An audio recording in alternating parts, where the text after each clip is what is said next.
لا إله إلا الله محمد رسول الله لا إله إلا الله محمد رسول الله. دیکھو اللہ تعالیٰ نے جو ہمیں قرآن میں آیات بتائی ہیں یہ سب ہمیں اللہ کی طرف کھینچتی ہیں کہ ہم اللہ کے بن کے رہیں, جیسا جیسے اللہ کہہ رہے ویسے کریں, اپنے عمل کو درست کریں. سورہ بقرہ میں اللہ کا ارشاد ہے لیس البر ان تولوا وجوہکم قبل المشرق والمغرب ولکن البر من آمن باللہ والیوم الآخر والملائکۃ والکتاب والنبیین. فرمایا ادھر ادھر منہ کر لینا یہ کوئی نیکی نہیں ہے, اصل نیکی یہ کہ پہلے اپنا ایمان درست کرو اور پھر وَأَقَامَ الصَّلَاةَ وَآتَى الزَّكَاةَ وَالْمُوفُونَ بِعَهْدِهِمْ, نماز قائم کرو, زکوٰۃ دو, معاہدوں کی پابندی کرو, اور وَآتَى الْمَالَ عَلَى حُبِّهِ, صرف اللہ سے محبت کی بیس پر ذوی القربہ رشتہ داروں کو پیسے دو, رشتہ داروں کو پیسے دو. والیتامى, یتیموں کو کھلاؤ, یتیموں پہ خرچ کرو. والمساکین, مسکینوں کو کھلاؤ. وابن السبیل, مسافروں پر خرچ کرو. الو نہ بناؤ مسافر کو کہ اس کو کیا پتہ یہاں کے ریٹ کا تو الو بناؤ اس کو, ایسا نہیں, مسافروں کا خیال کرو. تو یہ 4 قسم کے طبقے پر احسان کرو, اور نماز بھی قائم کرو, اور زکوٰۃ الگ سے دو. اور والصابرین فی البأساء والضراء, کوئی پریشانی آئے تو صبر کرو, چاہے وہ مالی پریشانی ہو, فی البأساء والضراء جسمانی پریشانی. وحین البأس, اگر میدان جنگ میں لڑنا پڑے تو میدان جنگ میں صبر سے لڑو. اولئک الذین صدقوا, اللہ فرماتے ہیں جن لوگوں کی یہ صفات ہیں یہ ہیں سچے ایمان کے دعوے میں. ہم لوگوں نے اسلام کو بھی ایک یعنی یوں سمجھیں کہ ایک فیشن ہوتا ہے نا, مختلف قسم کے موسموں میں مختلف قسم کی ایکٹیویٹیز ہوتی ہیں. محرم میں ہمارے ایک نئی قسم کی ایکٹیویٹیز ہوتی ہیں, ربیع الاول میں الگ قسم کے مسلمان بنے ہوتے ہیں ہم لوگ, ٹھیک ہے نا. تو یہ 2 مہینے خاص طور پر ایسے ہیں جس میں یہ 2 مہینے کی جتنی ہماری ایکٹیویٹیز ہیں وہ سب ہم اخپل طریقے سے گزارتے ہیں, جس طرح اللہ اس کے رسول نے بتایا اس طرح سے نہیں گزارتے. اسلام میں کسی کی یوم ولادت یا یوم شہادت یا یوم وفات اس کو کوئی اہمیت نہیں دی گئی ہے. اگر دی گئی ہوتی تو سب سے پہلے محمد صلی اللہ علیہ وسلم کا یوم وفات کا دن ایسا تھا کہ اس پہ ہمیں غم منانے کا حکم دیا جاتا, اور یوم ولادت ایسی تھی جس پہ ہمیں خوشی منانے کا حکم دیا جاتا. کہیں بھی نہیں ملتا ہمیں. بعض حضرات یہ کہتے ہیں کہ آپ صلی اللہ علیہ وسلم کو خواب آیا تھا جس میں بتایا گیا کہ آپ کے نواسے حضرت حسین جو جنت کے سرداروں کے جنت کے نوجوانوں کے سردار ہیں ان کو آپ کی امت شہید کرے گی. تو آپ بلک بلک کے رونے لگے. اس سے بعض لوگ استدلال کرتے ہیں دیکھو غم حسین میں رونا چاہیے. تو یاد رکھو نبی صلی اللہ علیہ وسلم کو جب اطلاع ملی آپ کو غم ہو آپ روئے, تو جب بھی کوئی غم کسی کو پہنچتا ہے اس کی آنکھوں سے آنسو نکلنا یہ نیچرل ہے. تو ایسی خبر کو سن کے آپ کو رونا آ جائے تو یہ سنت ہے, اس میں کوئی حرج نہیں ہے. لیکن کیا ہر سال نبی صلی اللہ علیہ وسلم جس دن یہ خواب آیا تھا تو اگلے سال اسی تاریخ میں دوبارہ روئے, پھر اسی تاریخ میں دوبارہ روئے؟ بھائی جب غم کی خبر ملی تو روئے آپ صلی اللہ علیہ وسلم. حضرت جعفر طیار آپ کے چچا زاد بھائی, ان کی شہادت کی آپ کو اطلاع ملی تو بھی آپ کے آنکھوں سے آنسو جاری ہوئے. تو کیا اب حضرت جعفر کے غم میں رونا بھی سنت ہوگا؟ بولو نا بھائی. اگر آپ صلی اللہ علیہ وسلم حضرت عثمان کے دور میں زندہ ہوتے اور اس طرح بے دردی سے حضرت عثمان کو شہید کیا جاتا تو کیا آپ نہ روتے ہیں بھائی؟ تو پھر حضرت عثمان کی یوم شہادت پہ رونا بھی کیا ہے؟ سنت ہونا چاہیے نا. حضرت عثمان کی شہادت کی نبی کو اطلاع ملی تھی, وہ جھوٹی افواہ تھی. صلح حدیبیہ کے موقع پر آپ صلی اللہ علیہ وسلم نے حضرت عثمان کو قاصد بنا کے بھیجا, اطلاع ملی کہ ان کو شہید کر دیا. آپ ایسا درد اور ایسا غضبناک ہوئے کہ آپ نے 1400 صحابہ سے موت پر بیعت کی. تو جب آپ کو سچی مچی کی اطلاع ملتی کہ واقعی ابھی تو افواہ تھی, یقین نہیں تھا, جب آپ صلی اللہ علیہ وسلم کو حقیقت میں اطلاع ملتی کہ آپ شہید ہو گئے تو کیا آپ نہ روتے؟ آپ صلی اللہ علیہ وسلم کو اپنی نواسی آپ کی گود میں تھی, اس کا انتقال ہوا, آپ کی آنکھوں سے آنسو جاری ہوئے. صحابہ نے کہا یا رسول اللہ آپ تو ہمیں صبر کی تلقین کرتے ہیں, آج آپ رو رہے ہیں. تو فرمائیے اللہ کی رحمت ہے, یہ تو اللہ کی رحمت ہے بھائی, اولاد ہے میری. تو کیا جب حضرت وہ جو آپ صلی اللہ علیہ وسلم کی نواسی کا انتقال کی تاریخ آئے گی تو ہم سب روئیں گے بیٹھ کے؟ بولو نا بھائی. تو کہاں کی کہاں لگا دیتے ہیں. دیکھو ہر بدعت کو جائز کرنے کے لیے نا کچھ دلیل ہر ایک کو مل جاتی ہے. تو میں بار بار کہتا ہوں جو شیعہ حضرات ہیں ان کا مسلک ہے, وہ تو صحابہ کو نہیں مانتے, تو ان کا جو مسلک ہے ان کو کرنے دیں, ان کے کام میں ٹانگ نہ اڑائیں, نہ ان سے بحث کریں, نہ ان کے کام میں ٹانگ اڑائیں. بولے بھائی آپ کا مسلک ہے آپ کریں. میں کہتا ہوں جو سنی لوگ ہیں جن کے اصولی الگ ہیں ان سے, وہ یہ سب کیوں کر رہے ہیں؟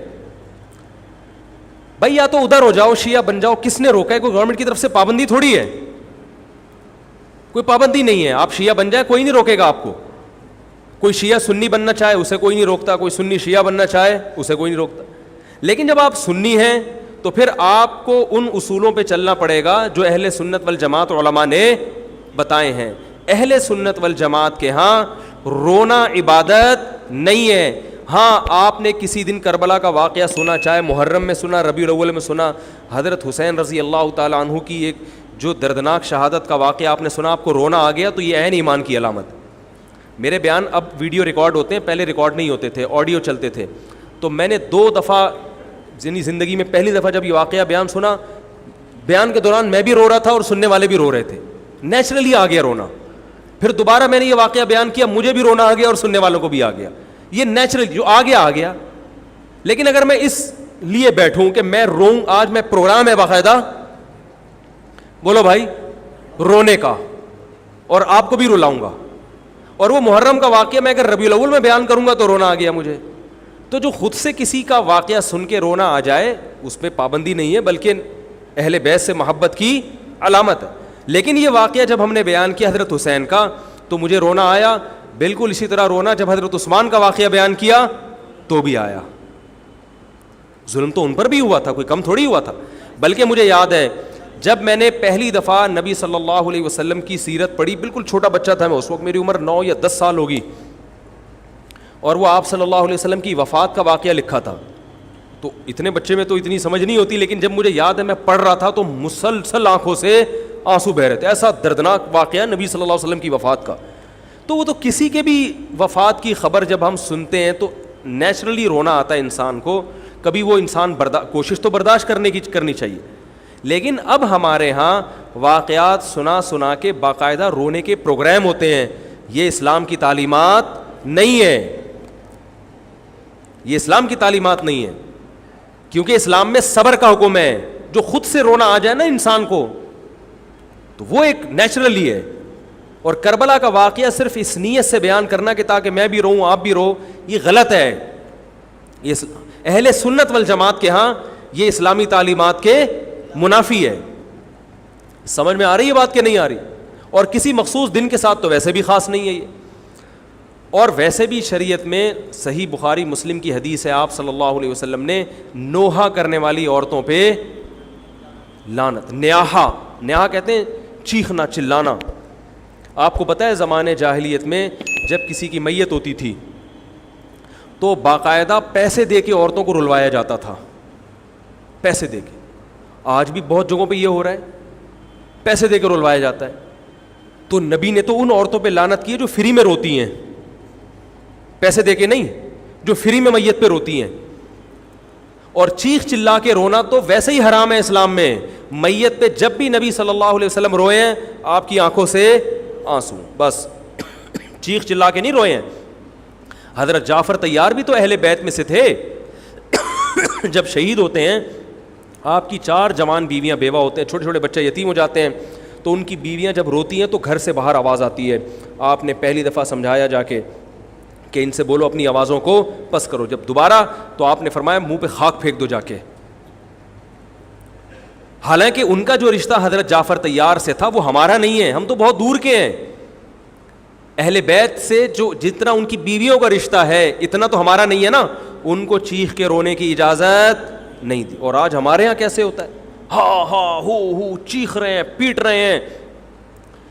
گریبان چاک کرنا اسلام میں حرام ہے روتے ہوئے, گریبان چاک کرنا, اس پہ لعنت ہے نبی صلی اللہ علیہ وسلم کی. تو آج گریبان بھی چاک ہو رہا ہے, رو بھی رہے ہیں, پیٹ بھی رہے ہیں. تو بھائی وہ شیعہ حضرات کا ایک مسلک ہے, ان کی رائے ہے, ان کو ان کی رائے پہ چلنے دو. آپ جو اہل سنت والجماعت کو فالو کرتے ہو تو یا تو ادھر ہو جاؤ یا ادھر ہو جاؤ, درمیان میلہ لٹکو. درمیانی آدمی کہیں کبھی نہیں ہوتا. درمیان کی جو جنس ہے وہ کہیں کی ہوتی ہے. وہ بیچارہ نہ مرد سے شادی کر سکتا ہے نہ عورت سے. وہ کہتا ہے یا اللہ اگر مجھے آپشن دیتا یا تو ادھر کر دیتا, یا وہ تو ایک اللہ نے آزمائش بنا دی اس کو بیچارے کو, وہ آزمائش ہے, اسی آزمائش پہ اس کو قیامت کے دن اجر ملے گا. لیکن اپنے اختیار سے انسان بیچ کا بننے کی کوشش کرے, یہ ٹھیک نہیں ہوتا. اپنے اختیار سے یا تو شیعہ بن جاؤ یا پورے سنی بن جاؤ. تو اہل سنت حدیث کی کتابوں کو فالو کرتے ہیں, اور جو ہماری بخاری مسلم ہے شیعہ حضرات نہیں مانتے ان کتابوں کو, وہ نہیں فالو کرتے ان کو. تو ہم تو ان کو فالو کرتے ہیں. اگر آپ کہتے ہو میں نہیں مانتا ان حدیثوں کو, تو پھر بہت ساری چیزیں اور بھی ہیں وہ بھی چھوڑ دو. پھر آپ سمجھ میں آ رہی ہے بات, پھر وہ بھی چھوڑ دو. تو ہم تو ان کتابوں کو فالو کرتے ہیں. ہمارے نبی صلی اللہ علیہ وسلم کے حکام ہیں, میت پہ رونا پیٹنا منع.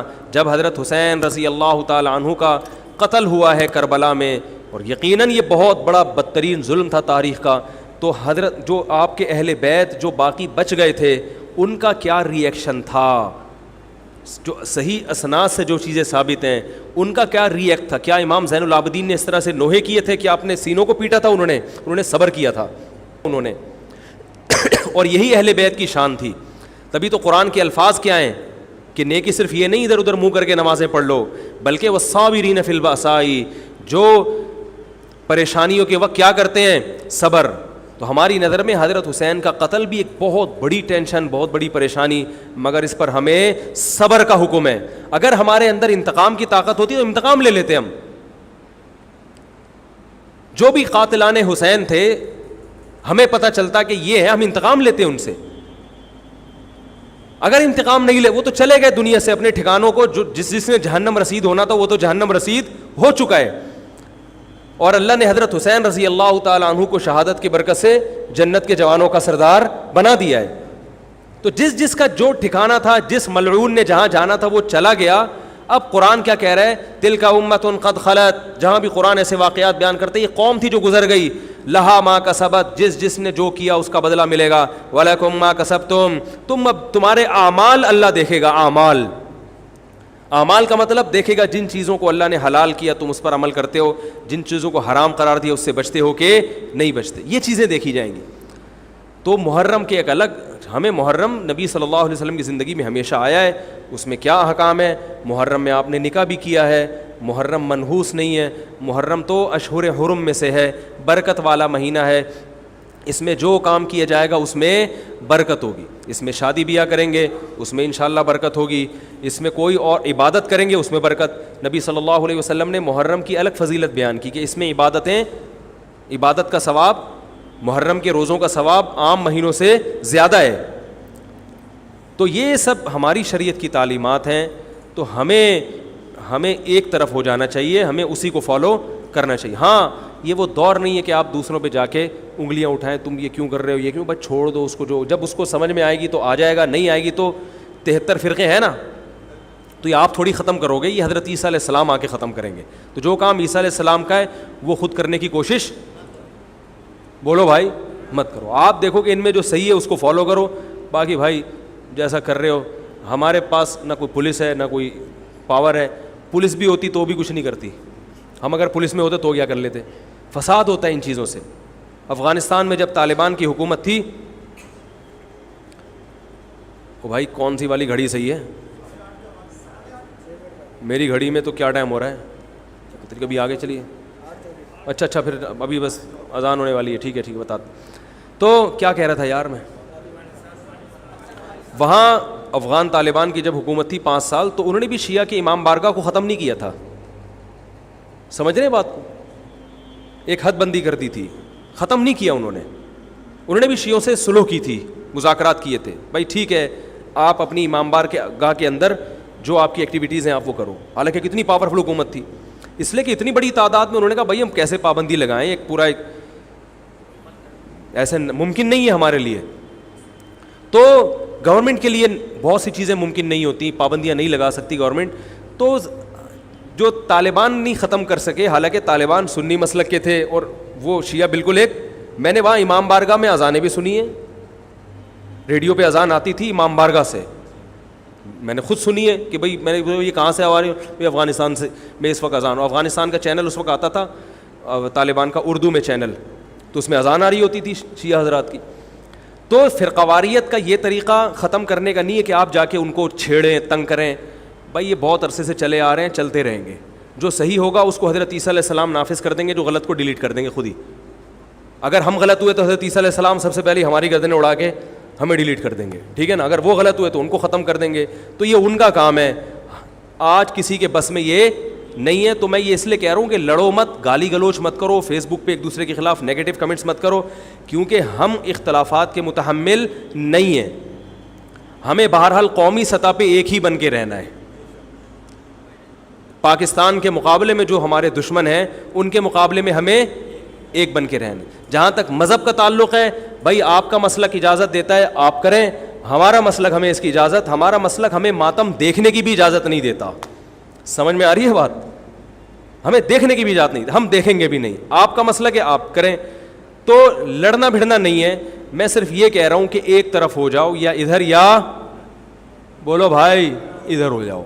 تو ہم یہ چیزوں کو غلط سمجھتے ہیں, نہ ماتم کو جائز سمجھتے ہیں, نہ رونے پیٹنے کو جائز سمجھتے ہیں. جس طرح سے رویا جا رہا ہے, کسی کو واقعہ کربلا سن کے رونا آ جائے, یہ ایمان کی علامت ہے اہل بیت. لیکن یہ کوئی سنت عمل نہیں ہے کہ باقاعدہ اس کو رلانے کے لیے آرڈر پہ بٹھایا جائے کہ چلو کربلا کا واقعہ سن کے رونا سنت ہے تو آپ بیٹھو تو رو. ایسا نہیں ہے, کچھ ایسی شریعت میں نہیں ہے. اللہ تعالیٰ سے دعا ہے کہ اللہ تعالیٰ ہمیں اہل سنت والجماعت میں اگر ہم ہیں تو حقیقی معنوں میں اس میں داخل کر لے, اور پھر اسی کو فالو کرنے کی توفیق عطا فرمائے, اور ملک کو بدامنی سے محفوظ فرمائے. سبحانک اللہم و بحمدک, نشہد ان لا الہ الا انت, نستغفرک و نتوب الیک.